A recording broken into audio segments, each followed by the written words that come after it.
Good day everyone, this is Gian, and today I'm making a video on comparing children and parental challenges. The reason I'm making this video is because a memory came back to me of where I had to take my wife for a chorus in the city, which is quite far away from here. You have to drive about an hour and a half to get to the place. And with this, I had to drop off my wife at a certain place so she can participate in the chorus, and therefore I had to take my son with Caesar, and at this time he was 4.5 years old, and we would have to find a way to entertain ourselves, to keep ourselves busy. And we found this cool place where, sorry, I'm trying to get the sun and light the right way. So I took my son to a playground where you have to pay, obviously, to play. For an hour and a half you pay about 75 rand, 80 rand. Prices are going up. The first time I was there it was 60 rand, and it now went up to 80 rand. You know, petrol prices going up, food prices going up, with the economy being in recession and possibly, I don't know, recover or not recover, and all the conflict in South Africa, prices go up. But anyway, we were in this playground finding ourselves with a lot of other kids. Now you have to consider we live in a community which is on a property, a farm that's outside the city, outside the town, and with our son we're doing a homeschooling or unschooling, whatever you want to call it these days. But we're educating our son. We're taking the responsibility of developing or allowing him to develop in the best possible way with his unique individual expression, and with that education and so forth, and principles, moralities, etc. Now our son grows up with adults mainly, and adults are plenty of here. Adults with skills, adults with gifts, adults with unique expressions that our son is learning from on a daily basis, interacting with on a daily basis. So with this, and going to this into the city and going to this playground, my son and I would sit there for about 4, 5, 6 hours, depends on how much I can afford at that time. Or we would go and walk on the beach, or we'd go on a walk on the side of the beach. Now when I take my son to this playground, there are staff that are very cool staff. I mean, they love playing with the kids. They're running around, they're taking care of them, and you know, there's supervision, there's lots of other adults sitting, and you have about 15, 20, 30 kids running around, going crazy and insane. Now my son loves this. He loves the craziness. You can see when you put him in that playground, there's no stability, there's no direction with anything. It's just craziness. All the kids are just doing whatever they want to do, throwing toys, kicking toys, dicing and racing with each other. And sometimes some conflicts arise, you know, like they're fighting over a toy, or they want to make turn with who gets to ride on the bike, because there's not enough bikes for everyone. Now with this, you have the possibility of going away as the father or as the parent, and you can go get a coffee, you can go out, and then the people in this place will look after your child. So since Caesar, our son, lives with us and he spends 24/7 with us, he's always with us and around us, we got an opportunity here for him to be by himself, to be with himself in this playground. So I would tell Caesar I'm going to go walk by the beach or walk on the side of the beach while he stays in this playground area with lots of people supervising. And obviously I first tasted this, so that means I'll go away for 10 minutes, come back, see what's happening. And we did this for many days in a row, until eventually I could leave for an hour, 2 hours, and he would love it. He would love it that I can go away and he can just be himself.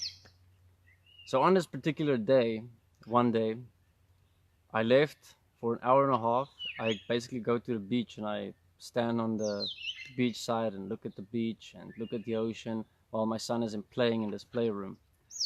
And I came back, and there's actually one of the times where I came back and he was standing with the adults and talking to all the adults instead of talking to the children or playing with the children. And there were like 3 ladies standing there, and my son would be talking to them. I have no idea what he's saying to them, but he'll be talking and talking, and I'll walk in slowly and I'll check, what is he saying, what is he doing? And this is pretty funny. And on this particular day, there was 3 ladies, and they were talking to Caesar, and Caesar was talking to them. And as I went up, I said, "Hey Caesar, I'm back." And Caesar was like, "Ah, Gian, okay, you're back." And the ladies were like, "Oh, is this your son?" I was like, "Yes, this is my son." And one of the ladies was sitting on a chair, and she had a child there as well playing.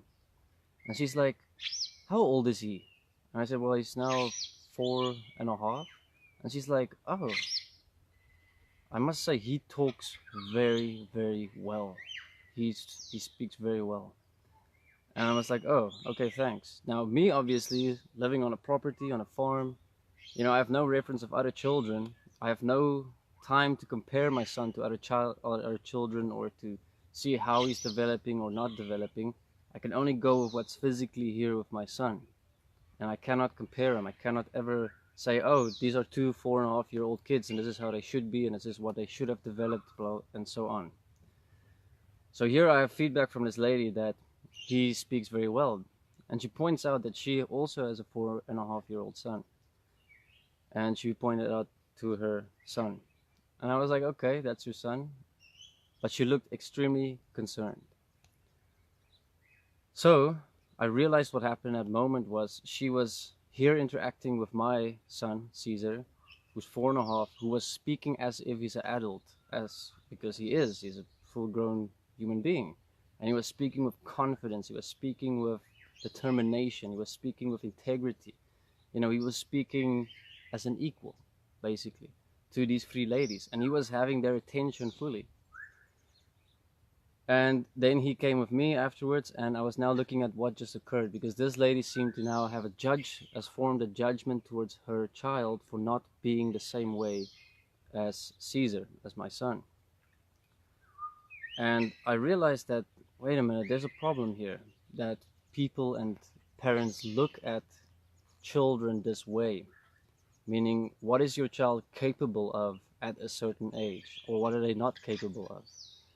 And putting all the children in a certain box of what they should be able to do and not be able to do. Now, as a community member, living with a community for the past 10 years, raising my son now for the past 5 years in a community, and not taking him to a kindergarten or school and so on, but educating him ourselves and developing him here with us, with all the other adult members of the farm, and him interacting with all the animals and all the plants and nature and so on. That's all I had to work with.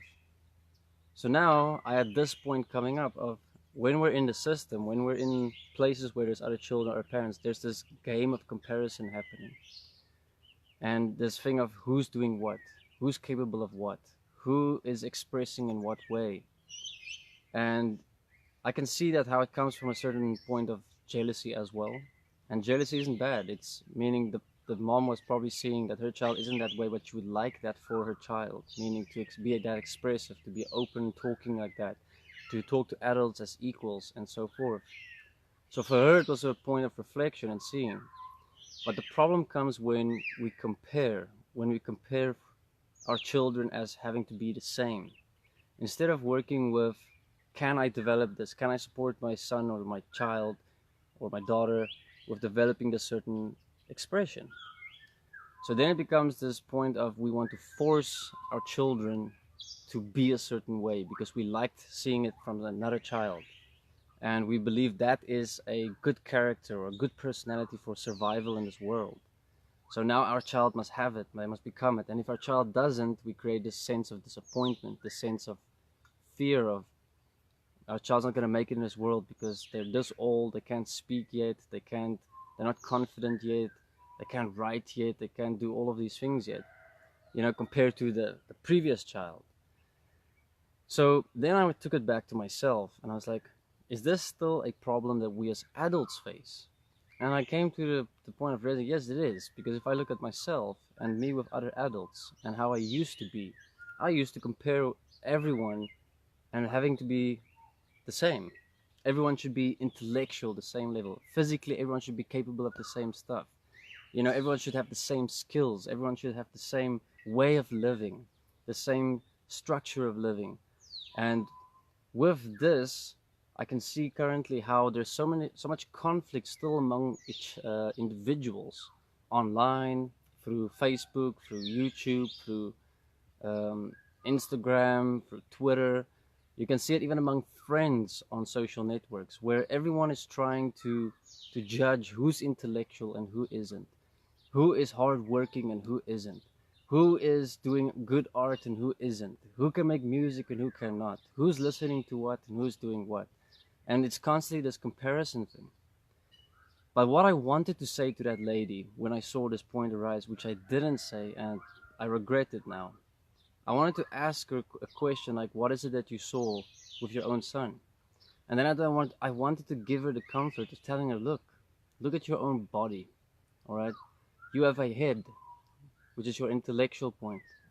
You have a torso, you have legs, you have feet, you have hands, and all of them are equally important for a wholesome, functioning body to exist and to be practical in this world. And we must look at our children the same way. We have millions, billions of children in this world, and I'm talking here from the age of 0, from just born to 18. That is all unique individuals.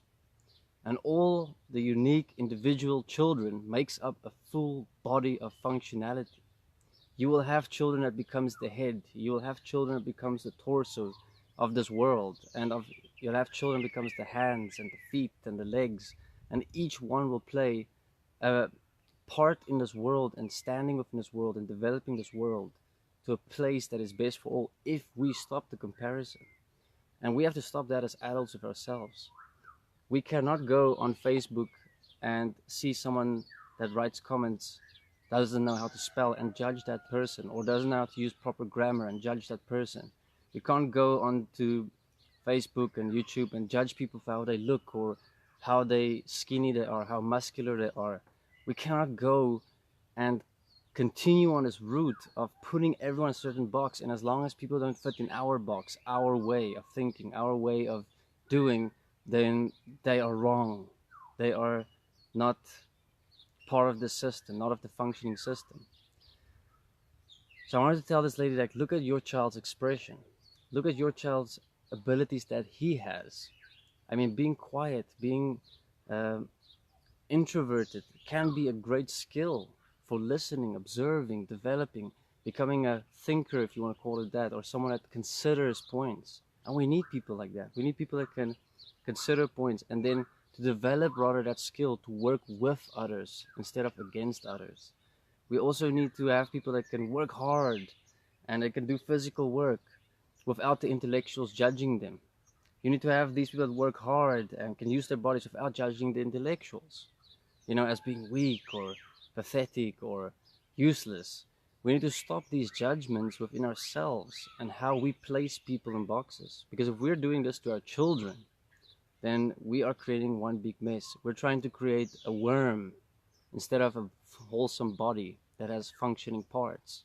And you know, a worm, you don't want to use a worm body moving this world. You want to have feet, legs, arms, torso, head. You want to have everything working as one. So this is how we have to stop the comparison within ourselves, first and foremost. So use social media. This is a great place for me. I see certain people, certain friends, certain colleagues, or people I don't even know. And if I see a judgment coming up or a comparison coming up, I look at, why am I doing that? Why am I going into this comparison? Why am I judging that person a certain way for whatever they're doing or not doing, for whatever they're saying or not saying, or how they're saying it, how they're not saying it? And I'd rather focus on, who am I? What is my skills? What is my abilities? How can I apply that? And then how can I work with that person? Because I might be the hand and that person might be the leg. And we need to get to know each other to work together as a wholesome body, not as two separate parts that need to change and then suddenly work together once we're the same. So one thing that we have in this world is everyone wants to be heads. Everyone wants to be the head.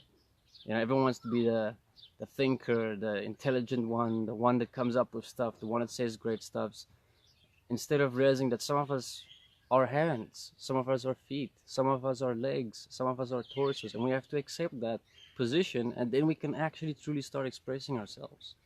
And we can actually start working together because we're accepting our position and our location. And this goes for children. We cannot have this competition. You cannot let all your children play while you're judging your child the whole time for not being capable of doing certain things or not doing certain things, and then trying to impose an idea. So I'm not saying don't challenge your child. I'm not saying don't challenge, you have to challenge your child with certain points and see what comes through, but it cannot come from a fear or a comparison point. Or it cannot come from any point inside of yourself. It has to come from working with your child's expression and seeing what blossoms from that. So every parent, every adult needs to look at, why are we constantly trying to make everyone the same? I mean, I know that's what's been done onto us for being put into school and living in a society where everyone is trying to force everyone to be the same.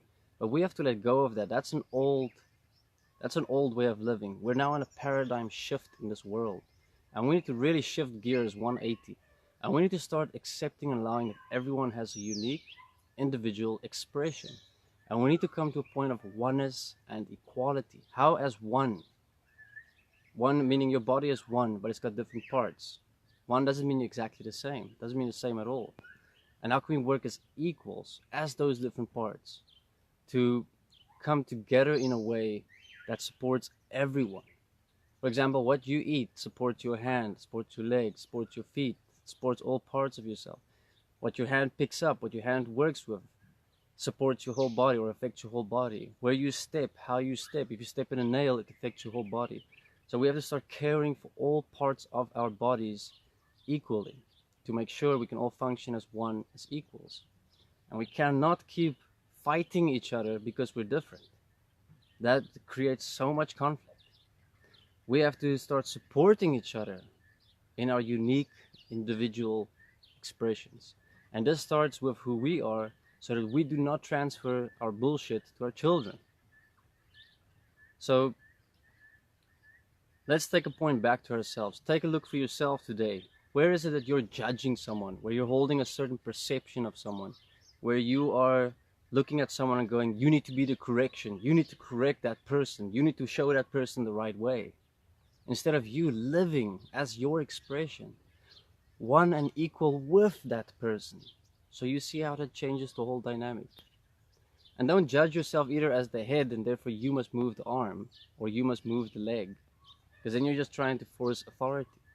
Rather see yourself as the head, and without your arms and without your legs you cannot do anything. So you need to work together as equals. There's no more or less.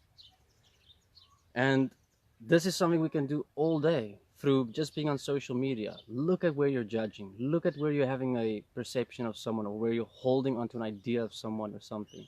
Let it go. Let it go. Breathe. Let it go. Let it go. And when you have a child, and your child is in a play group or in a playground, stand absolutely without any judgment of who your child is. Allow them to flourish, and then you are a guide. You're a support. So if you see your child saying something good, you can step in and you can say, hey, look at it this way, or look at this, or this is the word you're probably looking for, or here's a new word that you can use, or this word means this. So you step in as a guide to support what they are already expressing, and you're improving on their expression. So that is the point I want to bring through as an example and then as a direction for all of us. This is Gian from Earth Haven. Thank you very much. I am going to go now. Take care. Bye everyone. I hope the video support. Please leave comments, feedback, and I can maybe clarify some points if it wasn't clear, give some more examples. Take care.